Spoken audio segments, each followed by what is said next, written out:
esteja presente em nossos corações, hoje e sempre, né?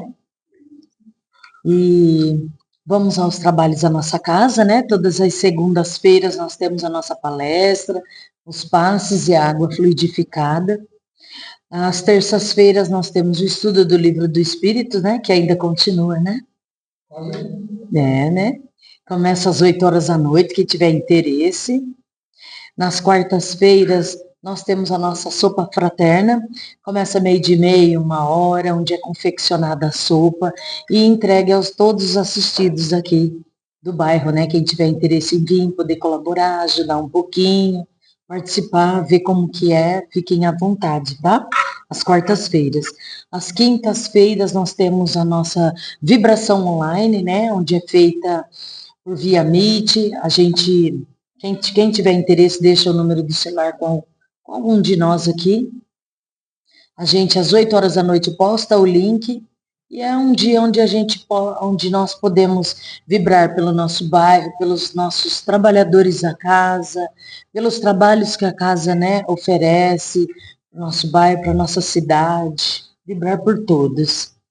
E as sextas-feiras é um trabalho interno, voltado apenas para os trabalhadores da casa. Todo segundo domingo do mês nós temos a contação de história. E dia 8, né, e não dia 15, corrigindo a data lá, né?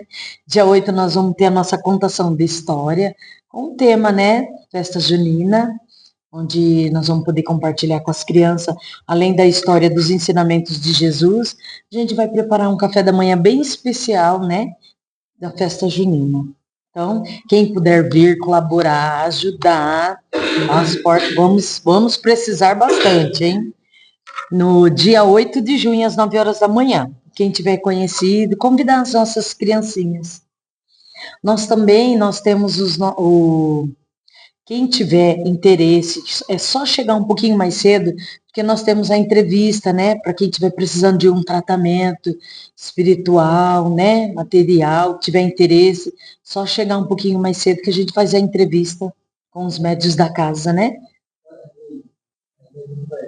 A Elaine? Perfeita, lá, ó. Procurar a nossa amiga Elaine, né, nossa irmã da casa, quem estiver precisando de, né, desabafar um pouco, um consolo, de um tratamento, a casa está aberta, tá bom? E vamos fazer, né, a nossa leitura. Eu peguei o Jesus no Teu Dia a Dia. Nós temos aqui, ó, do número 1 ao número 86. Alguém quer escolher um número? 46? Vamos lá. 46. Sugestão para o sucesso espiritual. Aquele que já possui a consciência, desperta acerca de si mesmo, carece almejar o sucesso espiritual como meta primeira de sua vida. Para tal empreendimento, procure tratar todos com a mesma atenção, sem permitir que a condição financeira altere o tratamento. Sempre que possível, abraçar fraternalmente os que o cercam. Muitas vezes, um simples olá não é o suficiente. Ficar perto dos mais humildes, aprende-se mais com eles. Atender o telefone sempre que tocar e nunca mandar dizer que não está. Usar sempre de fraqueza sem deixar de ser dócil. Ter o máximo de amigos que puder. São riquezas de grande valor de mercado. Tratar bem a família. Ela é o seu porto seguro. Falar com simplicidade. Conceitos filosóficos podem ficar para depois. Estas sugestões não resumem tudo de que precisam, mas se conseguir praticá-las, já será um bom começo. Que assim seja. Tudo bonita, né?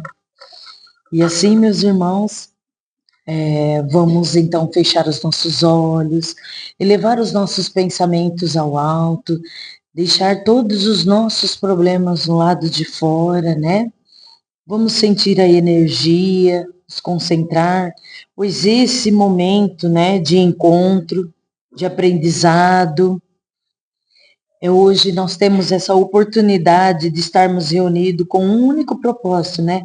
Refletir e aprender um pouquinho dos ensinamentos do nosso Mestre Jesus. Que a luz nos inspire a manter o coração aberto e mente atenta e o espírito comprometido com o bem comum. Que cada palavra aqui dita seja guiada pela sabedoria, pela justiça e pelo amor ao próximo. Vamos vibrar também por todos aqueles que aqui não puderam estar. E em agradecimento, vamos agradecer ao nosso Mestre Jesus com a oração que ele mesmo nos ensinou. Pai nosso que estais no céu, santificado seja o teu nome. Venha a nós o vosso reino. Seja feita, Senhor, a tua vontade, assim na terra como no céu. O pão nosso de cada dia nos dai hoje. Perdoai as nossas ofensas, assim como nós perdoamos a quem nos tem ofendido. E não nos deixeis cair em tentação, mas livra-nos, Senhor, de todo o mal. Que assim seja. Amém.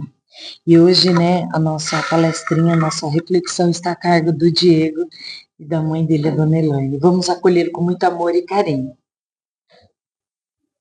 Boa noite a todos. Que a paz do nosso Divino Mestre nos envolva com muito amor, muito carinho e muita luz. Hoje o Diego fez uma reflexão sobre o capítulo 22. Não separeis o que Deus juntou. No Espiritismo, a expressão não separeis o que Deus juntou, também traduzida como não separeis o que Deus uniu, refere-se à importância de preservar a união conjugal, entendida como uma experiência de evolução e aprendizado para os ambos envolvidos. Esta união, segundo o Espiritismo, deve ser valorizada e cultivada, respeitando-se o propósito de crescimento espiritual e que ela representa e não apenas uma convivência social ou uma questão legal. Naquela época, os fariseus, então, voltaram-se a perguntar: por que mandou Moisés dar ao homem a sua mulher a carta de desquite e repudiá-la?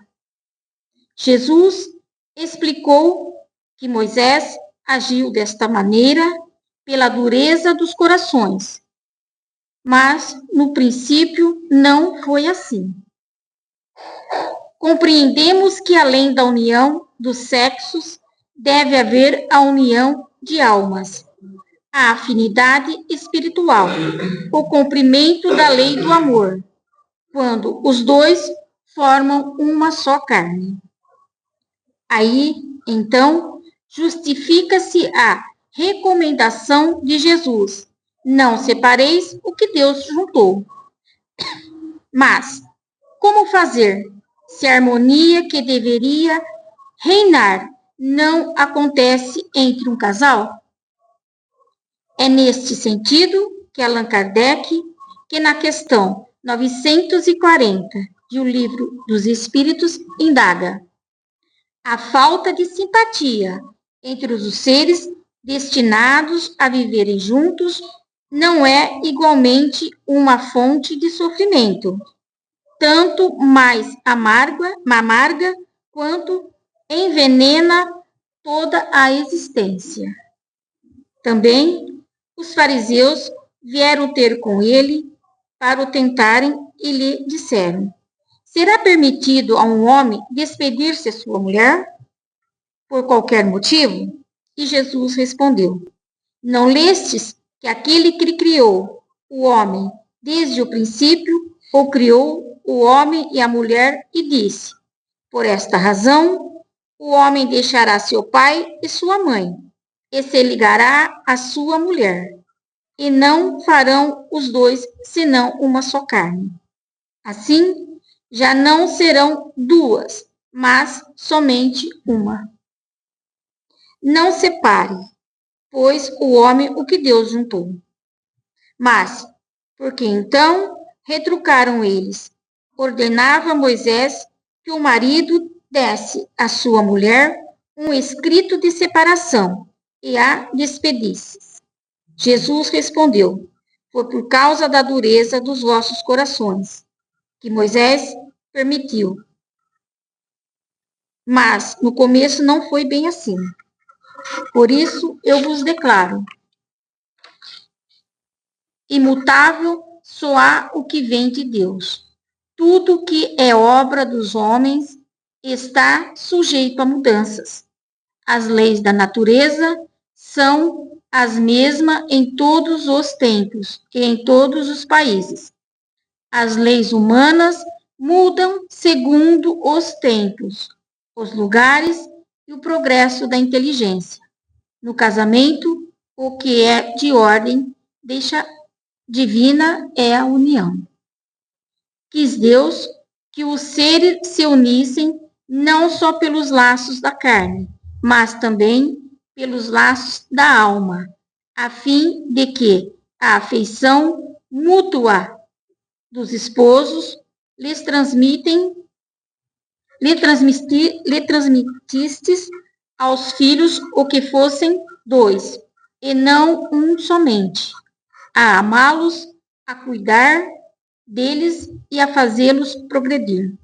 Mas nem a lei civil, porém, nem os cumprimentos que ela faz se contrariam, poderiam suprir a lei do amor, se esta não preside a união, resultando frequentemente separarem-se por si mesmos os que à força se uniram. Torna-se um perjúrio ser pronunciado com fórmula banal. A lei do amor, ao dizer Deus: não sereis senão uma só carne. E, quando Jesus disse: não separeis o que Deus uniu, essas palavras se devem entender com a frequência a união segundo a lei de Deus. O divórcio é lei humana, que tem por objetivo separar legalmente o que já de fato. Para compreender a essência deste capítulo, é necessário relembrar que as leis de Deus não são as mesmas que as leis dos homens, também conhecidas como as leis civis. As leis de Deus são imutáveis. Já as regras criadas pelos homens podem mudar de acordo com o tempo. Na parte física e material, o que Deus determinou foi a necessidade de unir o homem e a mulher para gerarem-se um novo ser, dando assim a única condição dos espíritos encarnarem no planeta Terra. Na parte moral, o casamento deveria levar em conta unicamente o amor, os laços da alma e a afeição entre ambas as partes envolvidas. Todas as demais regras que regulam o casamento foram criadas pelo homem. Atualmente, será que esse sentimento está sendo levado em conta nos relacionamentos? Ou apenas a satisfação do orgulho, da vaidade e dos outros interesses materiais, que nada tem a ver com a lei de Deus e a lei do amor? O casamento implica o regime de vivência, pelo qual duas criaturas se confiam uma à outra no campo da assistência mútua. Essa união reflete as leis divinas que permitem seja dado um esposo a uma esposa. O lar estruturado no amor e no respeito aos direitos de seus membros é a mola do progresso geral e da felicidade de cada um, como de todos em um conjunto. Visamos também que os que se unem por amor verdadeiro, nada no mundo fazem separar, se nem mesmo o desencarne após os espíritos continuam juntos por vibrações espirituais, pois tudo o que se une por sintonia tem verdadeiros laços duradouros. Porém, a união por interesse, essa sim, é passageira, porque não existe o amor. Jesus fala sobre o amor e o considera um dos pilares mais importantes da vida cristã. Ele ensina a amar a todos. Não basta casar-se. Imperioso saber para quê. Dirás provavelmente que a resposta é óbvia, que as criaturas abraçam o matrimônio por amor e com amor. O amor, porém, reclama cultivo, e a felicidade na comunhão afetiva não é prato feito, e sim uma construção do dia a dia. As leis humanas casam as pessoas para que as pessoas se unam, segundo as leis divinas.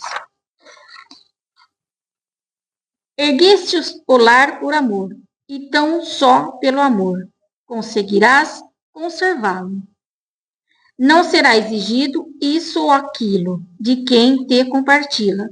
Compartilhas o teto e a essência que te descumprirás dos compromissos a que te empenhastes, unicamente doando a ti mesmo em apoio da esposa ou do esposo, é que assegurarás a estabilidade da união em que investistes os melhores sentimentos. Se sabes que a tolerância e a bondade resolvam os problemas em pauta, a ti cabe o primeiro passo, a fim de patenteá-las nas vivências comuns, garantindo a harmonia doméstica. Inegavelmente, não se nega o direito de adiar realizações ou delitar o prazo destinado aos resgates de certos débitos, de vez que ninguém pode aceitar a criminalidade em nome do amor. Entretanto, nos dias difíceis do lar, recorda que o divórcio é justo, mas na condição de medida articulada em última instância. E nem te esqueças de que casar-se é tarefa para todos os dias. Portanto, somente da comunhão espiritual, gradativa e profunda, é que surgirá a integração dos cônjuges na vida prematura, de coração para coração, no qual o casamento se lança sempre para mais alto, em plenitude de amor eterno. E o Espírito Emmanuel dizia, explica, né? Essa é uma história de um sábio. Um homem foi visitar um sábio conselheiro e disse-lhe que estava passando por muitas dificuldades em seu casamento. Falou-lhes que já não amava sua mulher e que pensava em separá-la. O sábio escutou, olhou-o nos olhos e disse: ame-a, mas já não sinto nada por ela, retrucou o homem. Ame-a, disse-lhe o sábio novamente. Diante do desconcerto do homem, depois de um breve silêncio, o sábio lhe disse o seguinte: amar é uma decisão, é dedicação e entrega, é ação. Portanto, para amar é preciso apenas tomar uma decisão. Quando você se decide a cultivar um jardim, você sabe que é necessário preparar o terreno, semear, regar, esperar a germinação e a floração. Você sabe que haverá pragas, ervas daninhas, tempos de secas ou de excessos de chuvas. Mas, se você está decidido a ter um belo jardim, jamais desistirá, por maiores que sejam as suas dificuldades. Assim também acontece no campo do amor. É preciso dedicação, cuidado e espera. Portanto, se quiser cultivar as flores da afeição, dedique-se, ame seu par, aceite-o, valorize-o, respeite-o, dê afeto e ternura, admire-o e compreenda-o. Isto já é tudo.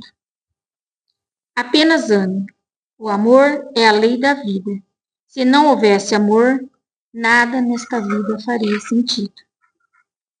Busquemos, então, meditar sobre o que temos e o que não temos, sobre o que somos e sobre quem não somos, a respeito do que fazemos e do que não fazemos, guardando a convicção de que, sem a presença do amor naquilo que temos, no que fazemos e no que somos, estaremos imensamente pobres, profundamente carentes e desvitalizados. A inteligência sem amor nos faz perversos. A justiça sem amor nos faz insensíveis e vingativos. A diplomacia sem amor nos faz hipócritas. O êxito sem amor nos faz arrogantes. A riqueza sem amor nos faz ávaros. A pobreza sem amor nos faz orgulhosos. A beleza sem amor nos faz ridículos. A autoridade sem amor nos faz tiranos. O trabalho sem amor nos faz escravos. A simplicidade sem amor nos despreza. A oração sem amor nos faz calculistas. A lei sem amor nos escraviza. A fé sem amor nos torna fanáticos.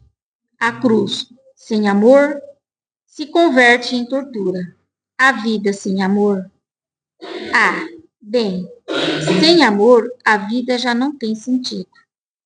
As flores que espalham aromas nos canteiros, são mensageiras do amor de Deus falando nos jardins. Os passarinhos que pipilam nos prados e cantam nos ramos são a presença do amor de Deus, transparecendo nos ninhos. As ondas gigantescas que se arrebentam nas praias mostram o amor de Deus, engrandecendo-se no mar, tanto quanto o filete transparente de água cantantes, que beija a face da rocha, descanta o amor de Deus, jorrando suave pela fenda singela. A fera que ruge na selva, quando os astros que giram na amplidão enaltecem o amor divino, enquanto falam dessa cadeia que se une os seres e as coisas da casa de Deus. A criança que sorri feliz, quanto aquela que chora no regaço materno ou no leito hospitalar, igualmente refletem o amor, destenteando esperança, conferindo oportunidades aos espíritos como dávidas de Deus. O homem sábio, pelos conhecimentos que lhe roubaste o cérebro, e aquele que se enobrece no trabalho do bem, pela luz que emana do íntimo, apresenta o amor de Deus, elevando a vida. Essas e outras facetas do amor é que fazem com que a vida tenha sentido. Então, amemos mais Que assim seja. Vamos agradecer, né, nosso irmão Diego e a mãe dele pelas reflexões da noite de hoje. Vamos agradecer a Deus por mais essa oportunidade, né, de estarmos aqui em plena segunda-feira para aprender um pouquinho dos ensinamentos de Jesus. Vamos vibrar por todos aqueles que não puderam aqui estar e em agradecimento faremos a oração que Jesus nos ensinou. Pai nosso que estais no céu, santificado seja o teu nome. Venha a nós o vosso reino. Seja feita, Senhor, a tua vontade, assim na terra como no céu. O pão nosso de cada dia nos dai hoje. Perdoai as nossas ofensas, assim como nós perdoamos a quem nos tem ofendido. E não nos deixeis cair em tentação, mas livra-nos, Senhor, de todo mal. Que assim seja. Amém. Agora vamos aos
Manu, nós que agradecemos, né, a tua presença, as tuas palavras. Agradecemos a Rê também, né? Companheira, tá junta, tá sempre junto. Então a gente não pode só agradecer quem vem aqui e fala, e vem aqui tem a incumbência de falar, mas agradecemos também as pessoas que nos dão apoio, que estão sempre juntos, né? E que nos auxilia no nosso equilíbrio. Então, obrigado a vocês dois por estarem aqui, tá bom? Também agradecemos a todos vocês mais uma vez pela presença. Nós vamos convidar a Ritinha para vir fazer a prece final e depois tem, né, Valdir? Tem. Nós vamos convidar a nossa companheira Rita, que é a Ritinha que vai fazer a prece. E depois nós temos aí a nossa confraternização. Nós vamos então, nesse momento, fechar os nossos olhos, visualizando a figura amorosa de Jesus aqui entre nós. E nós temos muito a agradecer, não apenas o Grupo Caritas, mas todos esses corações aqui presentes, que, como bem disse o nosso irmão, nos auxiliam, nos apoiam através de orações, de ações, palavras, o próprio carinho. Querido Mestre, nós te agradecemos por tudo que nós recebemos. Te agradecemos pela alegria, pela felicidade. Agradecemos pelas angústias, pelas aflições, pelas preocupações, por todas as dificuldades que tivemos, porque sabemos hoje que tudo é aprendizado, tudo é lição, lição dada, nem sempre assimilada, mas nós sabemos também que, se necessário, elas serão repetidas para cada um de nós, individualmente e coletivamente. Nós te pedimos, querido Mestre, que possamos sempre ter em mente que não apenas aqueles corações que nos buscam aqui nessa casa, ou aqueles irmãos que abrem as portas da sua casa tão alegremente, mas que possamos ver a todos, indistintamente, aqueles que não nos recebem, aqueles que não sorriem para nós, aqueles que fecham os portões, que são também nossos irmãos, e com muitas vezes são os mais necessitados, que possamos enxergar a todos como pontes, pontes de ligação até Deus nosso Pai, que possamos sempre estender as mãos a cada um, e entre nós também. Não permita, querido Mestre, que nos convencemos em nenhum momento que estamos fazendo demais, mas que nós possamos sempre ter a convicção que podemos fazer mais a cada dia, que possamos ter a perseverança, ter o amor, ter a fé no futuro, como o nosso irmão também nos lembrou, que possamos ter a certeza que quem está à frente desse barco está comandando de fato, que ele não está à deriva, e que o caminho a qual nós estamos trilhando junto a ele é diretamente ao nosso Pai, que está nos aguardando ansiosamente de braços abertos. E assim, nós faremos agora a prece que esse irmão tão querido nos trouxe, que é completa, que é perfeita, que diz tudo aquilo que nós necessitamos, que ela possa ser revertida em bênçãos, a esta casa de bênçãos, a todas as casas desse bairro, que possam envolver e fortalecer todos os corações aqui presentes e todos os corações daqui, deste bairro também. E assim nós dizemos: Pai nosso que estais no céu, santificado seja o vosso nome, venha a nós o vosso reino, e seja feita a vossa vontade, assim na terra como no céu. O pão nosso de cada dia nos dai hoje, perdoai as nossas ofensas, assim como nós perdoamos a quem nos tem ofendido. E não nos deixeis cair em tentação, mas livrai-nos de todo o mal, e que assim seja.